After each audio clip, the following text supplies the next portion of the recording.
Well, good evening, everybody. We're really glad you could make it, and we hope you find tonight very informational and informative. I'm Scott Silbergen with Hub City Radio, and on behalf of our group of stations, we certainly want to welcome you here. The name of the game is finding out more and getting all the answers, and that's what tonight is about. So again, if you didn't sign up when you came in, there's the $500 scholarship and the Visa gift card. Be sure to get your name in for those, and those will be drawn later on tonight. The bathrooms, if you're new to the building like I am, if you do need to use the restroom, they're back out in the main concourse right across from the library. So hopefully you saw those when you came in. And then there is some water and refreshments on the back table there. Feel free to get up and help yourself if you would like any of that. Tonight again, kind of a brief rundown, and we'll get the show on the road here. The panel will hold a discussion for about an hour, and they're going to go over a lot of the commonly asked questions and things that might be new to you, but some of the questions that are very pertinent, to say the least. But if you do have additional questions, do feel free to bring those up. And then following tonight's panel discussion, each of the panel members will be available for one-on-ones if you have some specific questions for any of them. We, again, always enjoy the folks that come and give of their time tonight to impart their expertise. We do want to welcome from NSU, Sharon Keno, who is the Director of Financial Aid at Northern. Shannon Canupi is a school counselor at Aberdeen Central. And from iHELP is Spencer Oberle, the VP of Operations. And so we certainly, again, look forward to you folks tonight. And our facilitator is Kai Knudsen from Production Monkeys. And Kai, we're going to hand it over to you. Well, since you're here tonight, you've probably realized that college isn't cheap. From tuition and room and board to living expenses like car insurance, gas, a cell phone, and dining out, students and their families need a plan to cover the expenses, and it will likely come from a number of sources. The common resources a family may use include support from parents or other family members. Keep in mind that most students do receive some assistance from their parents, but it's a personal decision if and how much you contribute. Another factor is a student's own income and savings. So while students shouldn't be employed full-time during the school year, summer and breaks are a great time to earn some extra cash for college. Scholarships are also being awarded this time of year, and there's also federal financial assistance. This would include grants, student loans, and work study. We're going to spend some time tonight talking about more of this type of financing. Also keep in mind private student loans, which we'll also talk more about. So let's start our discussion off on financial federal assistance. Hopefully everyone has completed their FAFSAs, right? Which is how you apply for federal aid. Shannon here is going to help make sure that everyone understands the different types of federal financial aid available. Okay, so there are essentially three forms of financial aid. Those would be grants, work study, and loans. When it comes to grants, these are given out to students and they are generally based off a financial need, and they typically do not have to be paid back. So essentially grants are the best form of money because free money is always the best money.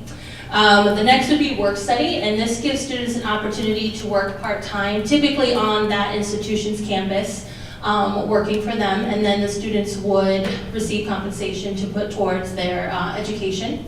And then the last one would be loans, is money that's available for students to borrow and repay along with any interest that might accrue upon graduation. When we talk about loans, there are two types of federal loans. There's the direct Stafford loan, and this is offered to eligible students who attend an accredited institution here in the United States. These loans can be either subsidized or unsubsidized.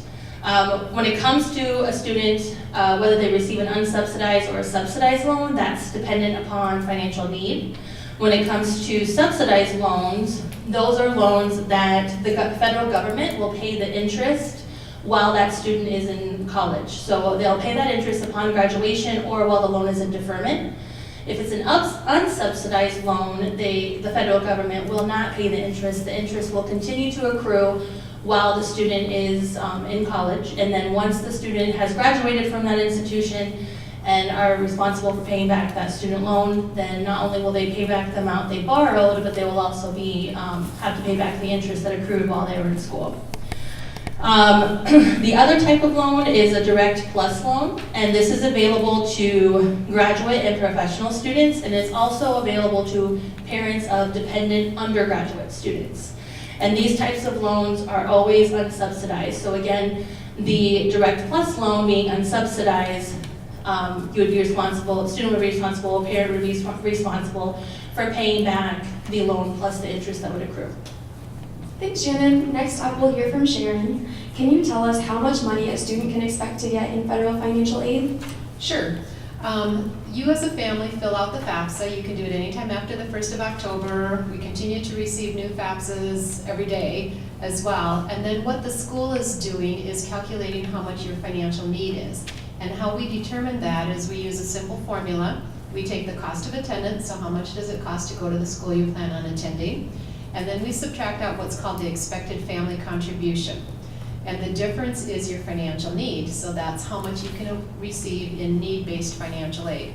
The expected family contribution is the calculation that comes off of the FAFSA. It's a federal formula that the federal government has set up. As you know, when you fill out the FAFSA, it asks you questions about your tax information from 2 years ago, your 2016 tax information. It asks questions about your household size, number in college, your assets, both the parent and the student income is included in there. So then there's a formula that's calculated out to come up with what you as a family have based on your financial situation to help pay for school. And it doesn't mean that the college is expecting you to write out a check for that dollar amount of the expected family contribution first. It's more kind of an index number so that any family who's in the same financial situation as you would have basically the same expected family contribution. And they can range anywhere from 0, we can expect 0 contribution from the family, up to the point where the contribution would be so large that you wouldn't be eligible for any need-based aid. That expected family contribution, as I said, comes off of the FAFSA. That stays the same no matter what school you're looking at, because you as a family only have so much money to help pay for school. So sometimes if you're looking at more than one school, it might be, well, how come I got this amount of financial aid at this school and this amount of financial aid at the other school? And one of the reasons for that is because the cost of attendance is probably different. It may be a private school versus a public school, or in-state versus out-of-state. It could be whether you're living on campus or off, or living with your parents. So there's a lot of different factors that go into the cost of attendance. That's more tailored towards the school. The expected family contribution is tailored towards the family. So then the difference is what we can use to calculate financial need and award you financial aid. So the next question is, how do you find out what your student is eligible to receive? Typically, the financial aid award letters come along with the letters letting the student know that they're accepted into that institution. The award letter will outline whether or not, will outline that student's financial aid package. So you'll be able to see if they received any grants, work study program, loans, and or scholarships from that institution as well. I know from at Central, we pushed our seniors to get their college applications out prior to Christmas break, especially with you being able to file the FAFSA beginning October 1st. So that ideally, second semester, you're focusing on financial aid and scholarships. So typically the financial aid award letters come out late March, early April, so ideally most of you have already received those, hopefully, if your student had applied. And if not, and if you have questions, I always encourage students and parents contact that school's financial aid office, see if there's anything that was missing that needed to be filled out, because I know sometimes with emails and whatnot, we kind of miss some things, so that's a little bit on that. Let's look at an example award letter from NSU so you can see what kind of information you'll find. One of the things that can get a little confusing, especially if you're looking at more than one school, is there is no standardized award letter. Every school's is going to look different depending upon their software system that they use on their campus to bring in their financial aid records, calculate need, and talk to the students as well. Also, it's going to vary. Some schools are totally online. They say you fill out the FAFSA online, we're going to send you your award letter online as well. And so then it would have a little different look than this too. Some of the schools might send a paper one and also post it electronically. So it's just, you just need to be aware of if something is coming to you either in the mail or electronically, and if it says like award letter or award notification or financial aid eligibility enclosed or whatever, more than likely it's the award letter. One of the things that might show on the award letter is the cost of attendance that the school uses. This is just an example of Northern's award letter, and you'll see that we don't put the cost of attendance on there. We think it's pretty cluttered already with a whole lot of information, and the cost of attendance varies so much depending upon what your tuition classification is, what your housing plans are, and so on. So we have a separate piece of paper that we enclose that shows what the costs are. So the school might have direct you to their website to find out the costs, or it might be printed right on the award letter. One thing to keep in mind when you're looking at the costs that either are shown on the award letter or are someplace else in the financial aid materials, when we calculate cost of attendance, we include tuition, books, fees, room and board. Even if you're not living on campus, you still have those expenses of living. If you're going to get an apartment or live at home, whatever, you still have room and board expenses. So there's tuition, books, fees, living expenses, and then we also build in allowances for personal expenses and transportation expenses. You know, especially if you're living away from home, as far as transportation goes, you may, if you're going to school some distance away, you may need a car to come back and forth. Maybe if you're going a significant distance away, you might need an airplane ticket or two to come home. Maybe you're living off campus and commuting to campus every day and have the cost of the parking permit. So transportation expenses are considered educational expenses. And in addition, we can build in for personal expenses. We think of it as you're living away from home, you're living away from your parents. How much is it going to cost you for you to live for that 9 months? Not only what do you owe the school, but what other expenses do you have just to maintain your own lifestyle? You know, if you're going to buy your own shampoo, laundry detergent, you know, some recreational expenses, so on. So the cost of attendance from the financial aid office is probably larger than what you're going to see either from accounts receivable or from the admissions office, because they're probably focusing on the direct costs, which is usually what people say, okay, how much am I going to need to pay for school? How much do I have to, what is my bill going to be from the school? But keep in mind that we do build in other expenses too and show you what your total cost for going to school would be. The expected family contribution may or may not be reflected. Again, we don't put it on there. When you fill out the FAFSA, you get back the electronic notification, the student aid report, and on there it shows you what the expected family contribution is, so you already have access to that information. But then what will be reflected on the award letter is all of the different types of financial aid that you qualify for. And as Shannon mentioned earlier, you're going to want to, first of all, zero in on anything that's called a grant or a scholarship, because that would be gift aid, that would be a type of financial aid that you're just going to want to automatically accept, because it's money that doesn't have to be repaid. Grants would be based on financial needs, scholarships would be based on some sort of either academic achievement or some talent of some sort, whether it be fine arts or athletics or you know, some other type of acknowledgement of an achievement that you have. The school may also show on there any outside scholarships that you may qualify for too, if you've notified the school. So those might be listed on the award letter so that they give you a whole picture. If you get a scholarship from an outside source, you're going to want to make sure that the financial aid office knows about it, because they have to take that into consideration when they're awarding you the federal financial aid. So the sooner they can get a whole picture of what other resources you have, the sooner you're going to have a clear idea of how much money you have to pay for school. So the first ones that I have listed up there would be like, for example, our Wolfpack Scholarship. That would be a Northern scholarship.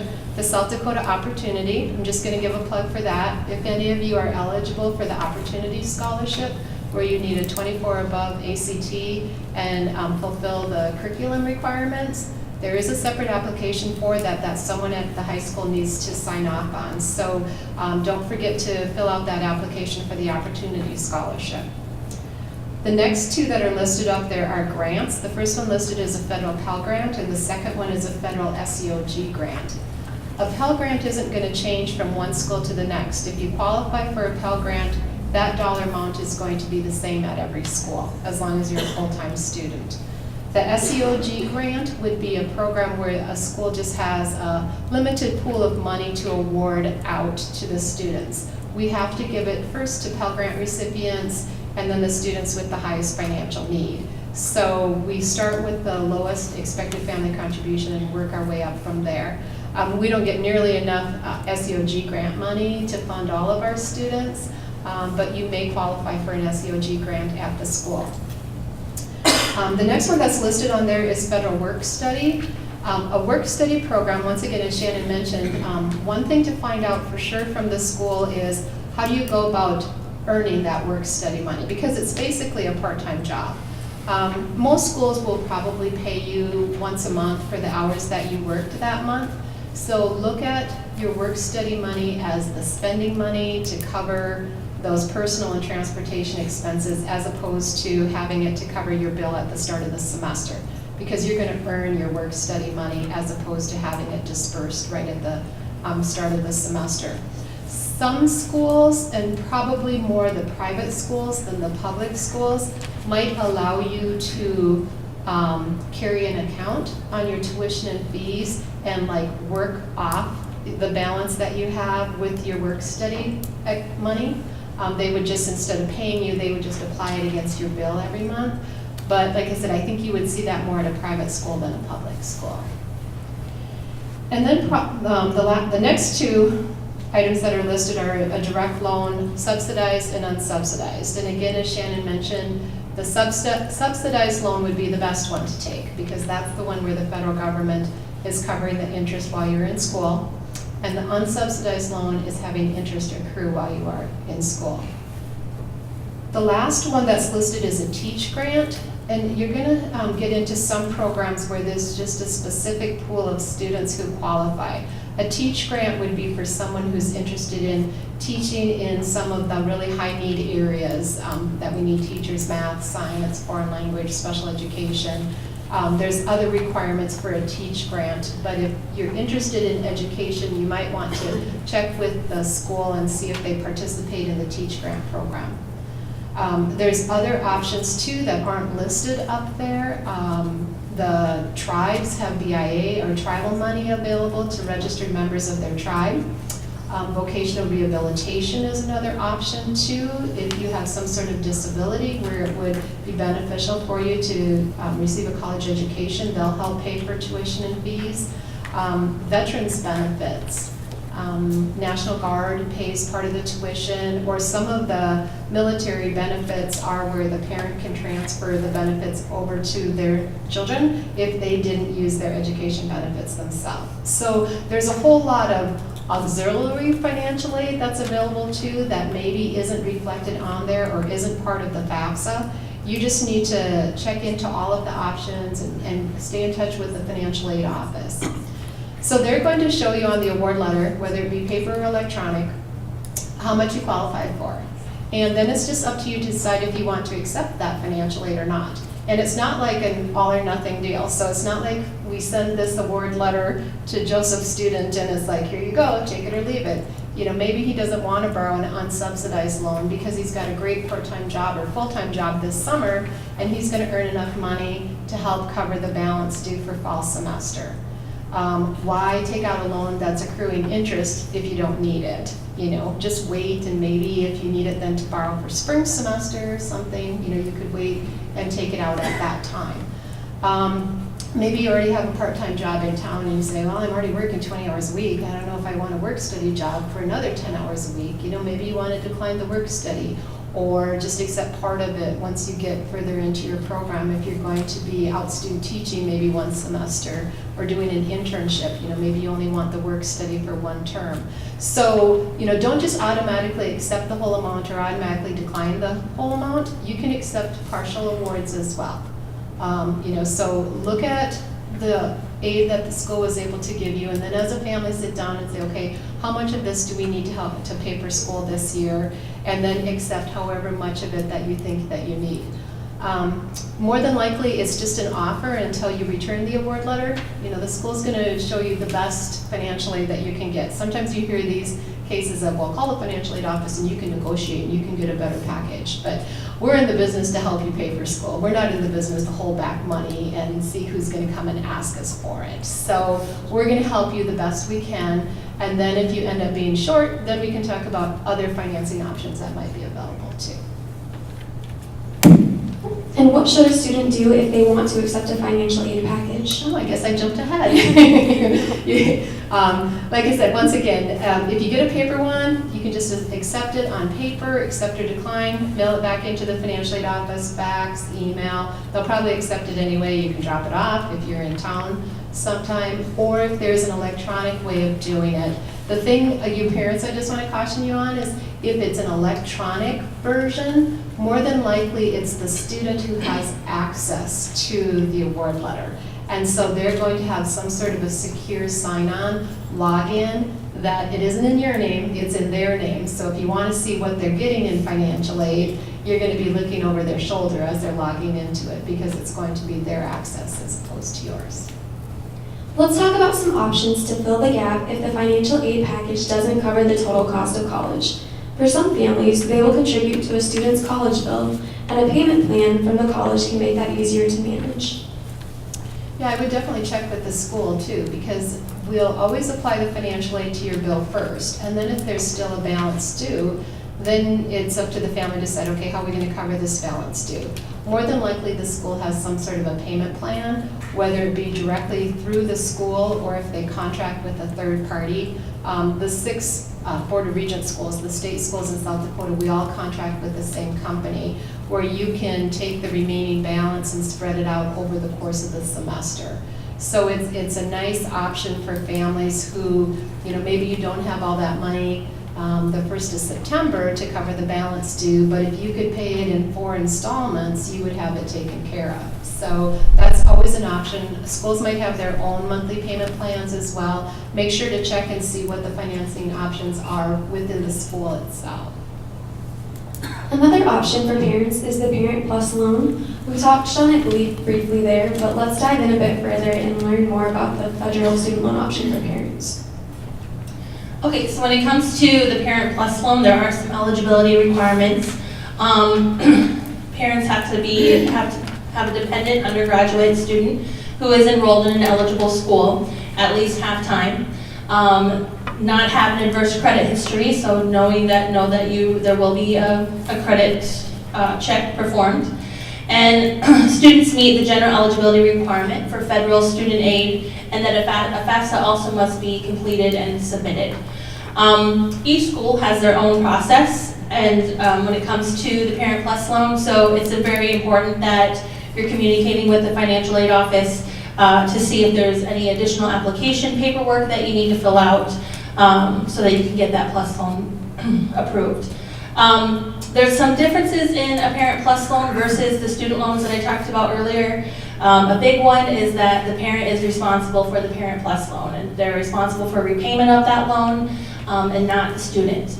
And it typically is not transferable to the student. So you couldn't take out the Parent Plus loan and then once your student graduated, transfer that loan onto them. It would still be in the parent's name and the parent's responsibility to make sure that loan gets paid back. Another big difference is, as I said before, you will have a credit check to try to qualify for that Parent Plus loan. Also, for students whose parents are declined to receive a Parent Plus loan, sometimes students are eligible then for additional unsubsidized student loans. So again, communication with that school's financial aid office is essential to see what other finance opportunities your student could have. Another common option to fill the gap is a private student loan. Everyone at iHELP will be the first to tell you to take advantage of any federal financial aid before considering a private student loan. So we want to be sure to make the same point tonight. Let's talk about how student loans work. Right, so I think, you know, what Sharon and Shannon say, everything you do from the federal package is what you want to go through first. But reality is that doesn't cover 100% of your educational costs. And so there's things that Sharon said that the school potentially can help you. But the last resort is what we call a private student loan. And a private student loan is funds that are put up by banks that or banks or credit unions, they'll fund the loans for you. So there's that gap, what we call it. You get your federal package, and then there's a gap, what's left to cover for your school. So either you, as a parent, you're going to write a check, or you're going to take out a loan, or you're going to find some other way within the family to take care of it. And so the private student loan operates very much like a consumer loan. It's driven on credit, and your rates are driven usually by FICO. For example, in our statistics, we have the iHELP student loan, and 94% of the loans are co-signed with their parent. And so one thing when you're looking at private loan packages, you want to make sure that the co-signer can be released. So as the kid gets out of school, the parents can release themselves from the responsibility and then it can transfer to the child. The thing that you want to look at, most of the private student loan products are very, very similar. You're looking for a rate, just like anything else on your loans, is you want to get a decent rate. The advantage, I shouldn't say the advantage, one attribute I will say of the iHELP product is we use local banks. We try and keep the dollars local within the region. So there's Plains Commerce and there's Dakota Bank here, and so both of them, if you have existing bank relationships with them, you can still use them and get a private educational loan. Typically what happens is that as you go through the school journey is that you'll go to the financial aid office at the college. They will tell you everything that Sharon says, and they also have options for you as far as where you get private student loans. But if you have a local relationship with your bank, you still can check that option as well. So just don't assume it, ask the questions. I think that's one thing we always say is just, it's never a bad thing to ask a question. So if you do have a bank, check with them, or the school also has options for you too, as where you get your private funding. How are private student loans different than federal student loans? They both need to be repaid. There's a lot of similarities. There are benefits with the federal loans, and so everything that you'll hear is get your federal money first. Get the federal loans, get the scholarships, the grants, as much as possible. That is the cheaper dollars that you will. There's a little bit more flexibility on the federal student loans. Private student loans are very much, like I said, like a consumer loan. Like if you buy a car, if you make payments, everything's fine, but if you don't make payments, then there's issues that can affect your credit. Not that federal student loans can either, but it's a little bit more strict with the private student loans than it is on the federal student loans. But they both need to be paid. There's fixed rates, there's variable rates. That just simply means if you pick a fixed rate, you're going to pay the same amount for the set term of your loan. Variable rate, it can change on a quarterly basis, monthly basis, depends on what the loan is made of. The terms can be anywhere from 10 years, or actually now, it's almost 5, 7, 8, whatever you pick the year, and it can go up to 20 years. So your student loans can go just as long as almost as a home loan. And so it is a major investment. The benefits on your federal loans, depending on what you're going to school and so forth, you may have loan forgiveness. You may have some other benefits as far as income-based repayment if you're going through difficult times. The private student loans have come a long ways where we offer forbearance and deferment. So if you were going through a difficult time, there is that flexibility where you can stop making payments for a set amount of months to help you through those difficult times to keep your in good standing with the loan. So it's one thing that I will say, it's a credit decision that can impact for a long time. And so the best thing you can do is communicate with whoever you have your loan with, and as far as there's tools out there to help you through the difficult times. So if the student is going through a period where they can't make the payments, or the family's going through where they can't make the payments, there are options to make it work. And then the next question for Shannon, what is a cosigner? So a cosigner is a grandparent, parent, guardian, or other adult that's willing to co-sign on a student's loan and essentially take on that legal financial responsibility for that loan with the student. Co-signers are not always required, but they can provide certain benefits for the student, such as maybe a lower interest rate. And they generally help the student meet the credit requirements that they might need. There are some private loans where the co-signers may be eligible for release, as what was mentioned earlier, so that after a period of time, so then they're no longer tied to that loan. It's totally back onto the student. So Spencer, how does a student get a private student loan? So a private student loan today, you pretty much can do everything online. You can search for private student loans. You can find many different options out there. You can do the application online very For us, I mean, I think that we've maybe done one paper application probably in the last 2 or 3 years. The process is very similar to what we talked about here. Go fill your FAFSA. Regardless of whatever your financial aid or whatever your financial situation is, fill the FAFSA. If you think you make too much money, still fill out the FAFSA. We have people all the time come in and say, well, I'm not going to do the FAFSA because we make too much money. You know, there's examples that we've had in the past where farmers would say, hey, we're not going to make it, and they get money. And so fill it out regardless of whatever your situation is. Once you fill out the FAFSA, you'll get the award letter, and as Sharon identified up here, you know, you'll say, okay, here's what the family contribution has to be. And so typically that path goes is once you know that you either have to pay for it out of your own pocket, or if you can't pay for it out of your own pocket, that's when we'll start doing the applications. For us on the private student loan side is our applications really pick up in the July, August timeframe, because that's when the student or the family knows that they need to come up with additional dollars to go to school. The way our process goes, or the way all processes go, is you do the application, you'll get approved, we send it to the school will validate of what dollar amount you get. And so none of the funds should ever go to the student, it always goes to the school. So that prevents responsible borrowing. If somebody comes in and does an application saying, hey, I want $10,000 because I want to buy a few things for college, we send it to the school, and school will say, no, they only need $7,000. That's all they get from the private companies, is that the school certification. The value behind that is it teaches responsibility and stops the over borrowing. And that's what the whole intent is behind that. But essentially, you know, they'll start at the application. We get applications now that are coming up for this fall. And so when we send the school certification or the note to the school for the certification saying, yes, this is how much they should get, they will tell us when they want the money.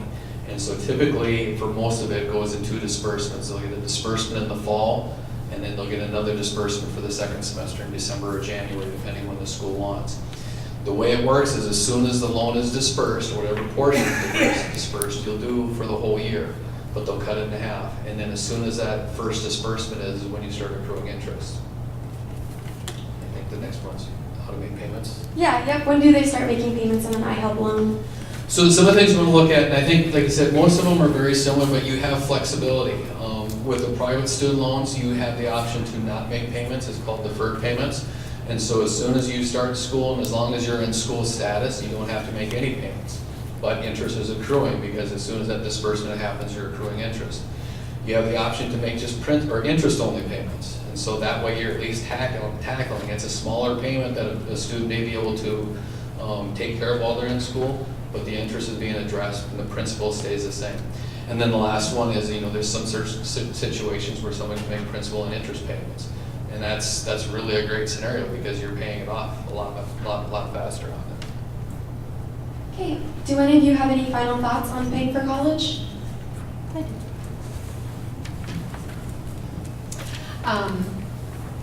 As I mentioned before, when you fill out the FAFSA, it asks you questions about your income from 2 years ago. And sometimes family situations change. You say, well, okay, yeah, 2016 was a great year, but let me tell you about 2017. I lost my job, I had a whole bunch of overtime back then, we had to sell something, you know, whatever. We've had unusually high medical bills, we don't know how we're going to cover those. All of those are what we refer to as special circumstances.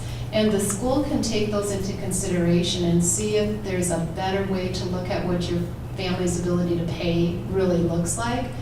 So you fill out the FAFSA the way the questions are asked, and you submit it, and then you just contact the financial aid office at the school or schools that you're looking at attending directly, and just tell your story.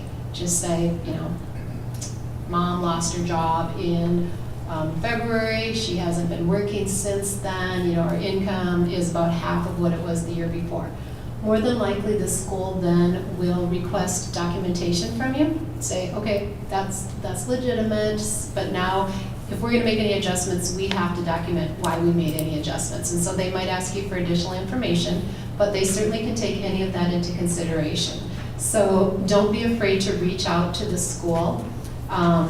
Sometimes the financial aid offices, the busiest time is in the summer for us. The students aren't around unless they're going to summer school, but it's when we're working hard to get everything processed so that it's all available for you when you come in August or September. So please reach out to the schools. Like I said, everybody has a financial aid office, everybody's there willing to help. Look at the difference between, if you're looking at other financing options, kind of compare, can we do a monthly payment plan? Is plus loan and parent plus loan an option for us? Should we be looking at alternative loans or should we be looking at all three? Like Spencer said, we start actually certifying the private or alternative loans usually in late June, early July. So we see this gigantic spike in activity at that time too.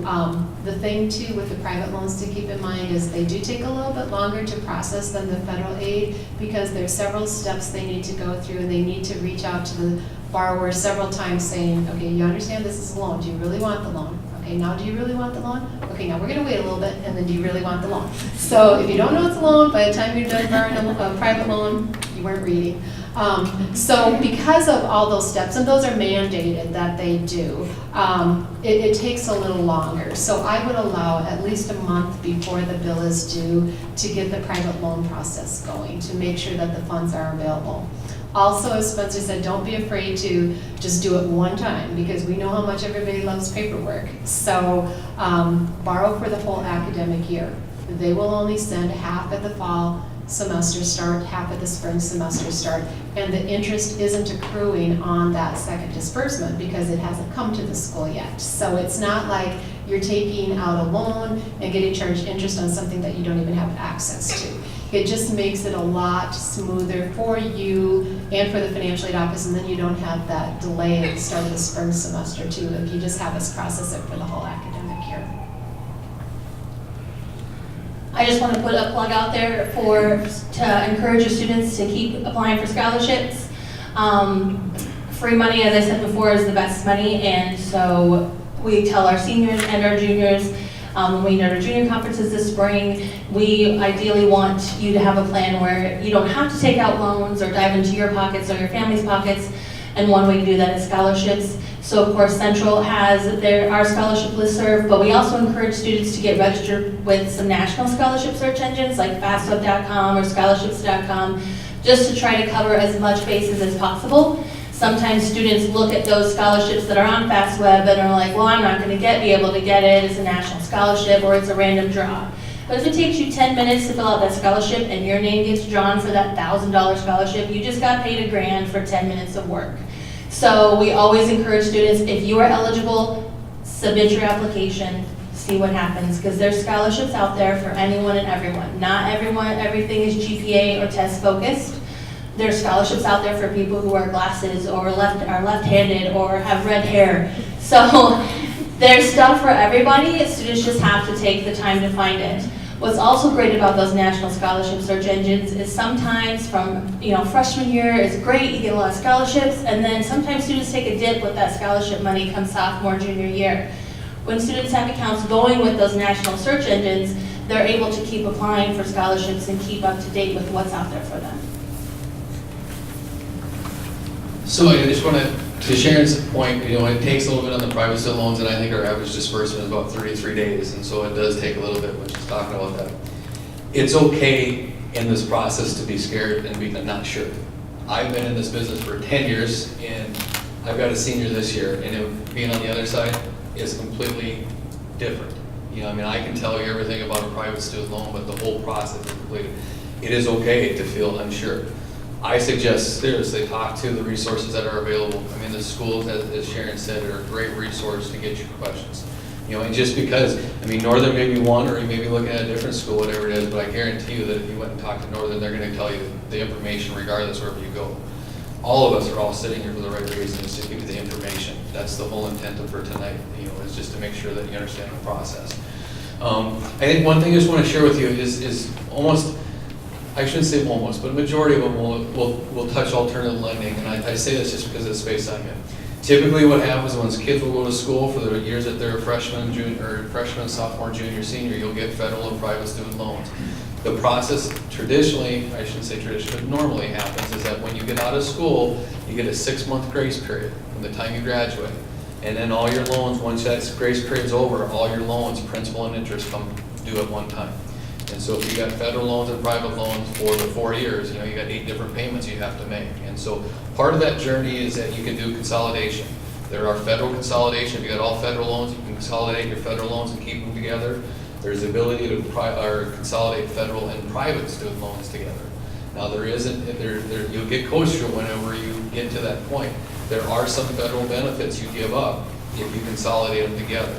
And so it depends on your directive study and where you're going in your path of career. Some benefits make sense not to consolidate them, but then there's also the benefits of having one payment, making it easier to manage your debt and go. So it's things that you'll have to consider. But you know, typically when you're going with that, the company will let you know what the benefits are and what comes out of play of that. So, but I think the biggest thing is just ask questions. You know, there's a ton of resources in this room, and even if you leave tonight, I mean, you still have all the contact information, and don't be afraid to reach out. Does anyone have a question they want to throw out in front of the group? What does a semester of college typically cost this year? The question. Yeah, the question is, what does a semester typically cost? If you're looking at a state school, living on campus, it'd probably be about $9,000 to $10,000. And then a private school would be obviously significantly higher because they don't get the state funding to help them bring the cost down. But you may see a lot of institutional grants to balance that out. Anyone else? Why would the expected family contribution number be different for 2 students from the same household? Why would the expected family contribution be different for 2 students in the same household? The difference is going to be in the student contribution part of it. The parent contribution amount should be identical if you filled out the FAFSA the same way for each one of them. But there's a student component to it as well. So if one student either had more money in a checking or savings account, or if one of the students worked more hours and had more income during that previous year, that would make a difference in the expected family contribution. Because how they do the formula is first they calculate the parent contribution part based on parent income information, and then they divide that by the number of students you have in college. Because you as parents only have so much money, and if you've got one child in college, that can go to one. If you've got 2 kids in college, obviously we divide it in half because you only have half of it for one and half of it for the other. So the parent part would be split, and then they add on the student part after that. Any more questions? Well, if you think of one later, feel free to grab these guys. They volunteered, they're here on their own time, and they'd be happy to help with any questions that you've got. The other thing before we draw for some prizes is the survey. You've all got one, so please take 2 minutes and fill it out. It will help make these events even better in the future. So, we're ready for scholarships. Okay.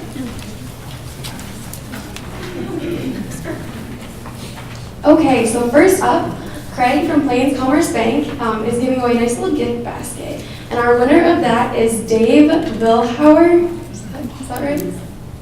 Congratulations. Be sure to see Craig right over there in waiting. Okay, our parent winner who's winning the scholarship, the Visa gift card, the $250 Visa gift card, is Ginger Pites. Do we have a Ginger in here? Oh, congratulations. Be sure to see Maria over there. Do you want to give a little wave, Maria? She'll give you that. Okay, and here is our student winner for the $500 iHELP scholarship. The winner is Colin Haar. Right there. Okay, congratulations.